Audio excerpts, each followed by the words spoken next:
जी ना, कोई नोटिफिकेशन नहीं चाहिए, पैसा चाहिए पैसा। अब ठीक है अंकल, बस 10 दिन का समय दे दीजिए। अभी हफ्ता भी पूरा नहीं होता कि भतीजी के पास उसके गांव के दूर के चाचा का फोन आता है। अरे बेटा क्या बात है, सुनील के कोई पैसे ले रखे हैं तो दे क्यों नहीं देता? हाँ चाचा जी, बात तो हुई थी, 10 दिन का वक्त मांगा है, उम्मीद है हो ही जाएगा। अरे फोन कर रहा है, रोज बता रहा था कि बेटी की शादी में मदद की थी।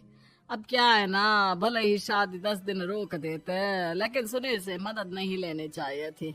याद है ना, मधु की मदद करके कितना बदनाम कर दिया था उसने पूरे घर को सोसाइटी में। हाँ चाचा जी, मैं भी यही सोच रहा था कि उन लोगों से मदद नहीं लेनी चाहिए थी। कई लोगों के फोन आ चुके हैं। वही रीटा अपनी भाभी को फोन कर देती है। क्या है भाभी, कब पैसे लौटाओगी? पता है ना ये कितना बोल रहे थे, तुम्हारे बोलने पर मैंने पैसे दिए हैं। भाभी अब तो आपके बेटे की कार बेच दो और हम लोगों के पैसे दे दो। अरे लेकिन रीटा, बात तो 3 महीने की हुई थी ना, अभी तो 2 महीने भी नहीं हुए पैसा लिए, थोड़ा तो सब्र करो।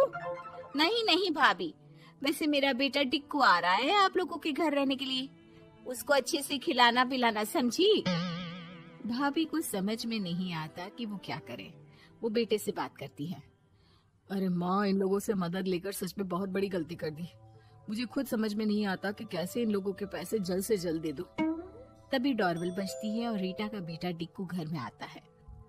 आओ बेटा, मामी के घर पहली बार आए हो रहने?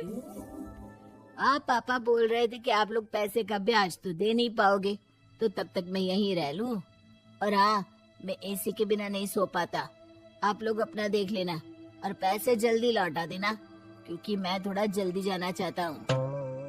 रीटा का फोन शशि के पास आता है। भाभी, पैसे कब तक दोगे? बेटी की विदाई के बाद शशि के घर का माहौल बिल्कुल बदल जाता है। वो हर वक्त बेटे से उसके पीएफ के पैसे पूछती, और पीएफ यानी कि सरकारी काम। आजकल में पूरा 1 महीना और बीत जाता है। भाभी, मैं और ये अमेरिका जा रहे हैं, घूमने के लिए पैसों की बहुत जरूरत है। रीटा, मैं पूरी कोशिश कर रही हूँ कि जल्द से जल्द पैसे का इंतजाम कर दूं, लेकिन पक्का नहीं बोल सकती। तभी सुनील का फोन भतीजे के पास आता है।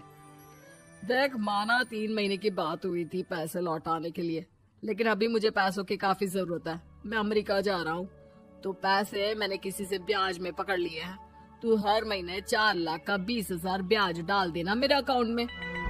सुनील फोन रख देता है, लेकिन भतीजा काफी परेशान हो जाता है। वो ऑफिस से शाम को घर आता है कि माँ पूछती है, क्या हुआ बेटा? बेटा माँ को सारी बात बता देता है। माँ भगवान के सामने हाथ जोड़कर खड़ी हो जाती है और रोने लगती है कि तभी बेटे का मोबाइल पर मैसेज बजता है। माँ पीएफ के पैसे आ गए। और वो ऑनलाइन ही सुनील के पैसे वापस कर देता है। भला हो भगवान का।